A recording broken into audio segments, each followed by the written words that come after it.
হ্যাঁ, তো সৌদি আরবে যারা আসবেন আর কি, এই দেখেন আসছি রেস্টুরেন্টের বিষয়, এখানে কিন্তু ঘাস কাটা লাগতেছে, ঠিক আছে? কোনো কাজে না করার কোনো সুযোগ নাই, বুঝছেন? তো যারাই প্রবাসে আসবেন তারা এরকমের ট্রেনিং নিয়ে আসতে হবে, বিভিন্ন কাজের ট্রেনিং নিয়ে আসতে হবে। এই ফুল গাছে কিভাবে পানি দিতে হবে তাও আপনাকে ট্রেনিং নিয়ে আসতে হবে, কখন পানি দেওয়া যাবে কখন দেওয়া যাবে না।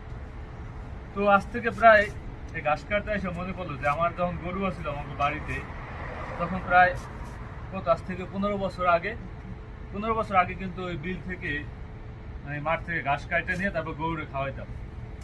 এখন এই ঘাস কাটতে সেই স্মৃতি মনে পড়ে গেল যে আসলে দেশে থাকতে যদি ঘাস না কাটতাম তখন কিন্তু অভিজ্ঞতা থাকতো না।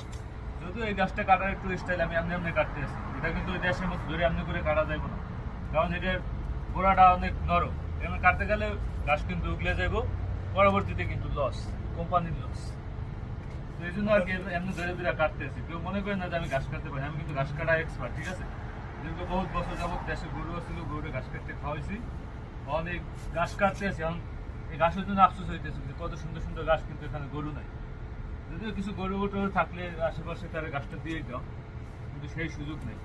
তো মূল যে কথা হলো সেটা হলো, আপনার প্রবাসে আসলে কোনো কাজে না বলার কোনো সুযোগ নেই।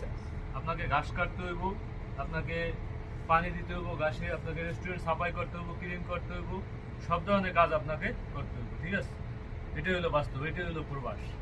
যে ভাই আমি তো আসছি রেস্টুরেন্টের বিষয়, আমি তো ঘাস কাটতে পারবো না, আমি তো ক্লিন করতে পারবো না, আমি তো সাফাই করতে পারবো না, এই নাটক ভাই বিদেশের বাড়িতে চলে না, ঠিক আছে?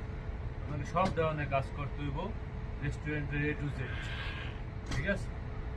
এটা হলো আমার কথা, যে যারা রেস্টুরেন্ট মানে যে কোনো বিষয়ে আসেন, প্রবাসে আসলে আপনাকে বিভিন্ন ধরনের কাজ কিন্তু করতে হবে, না বলার কোনো সুযোগ নাই। যারাই আসেন প্রবাসে অনেক হিসাব নিকাশ করে আসবেন যে ভাই এখানে টয়লেটও সাফাই করা লাগবে, ঘাসও কাটতে হইব, বার্গারও বানাইতে হইব, স্টিকও বানাইতে হইব, সব কিছু করতে হইব A to Z।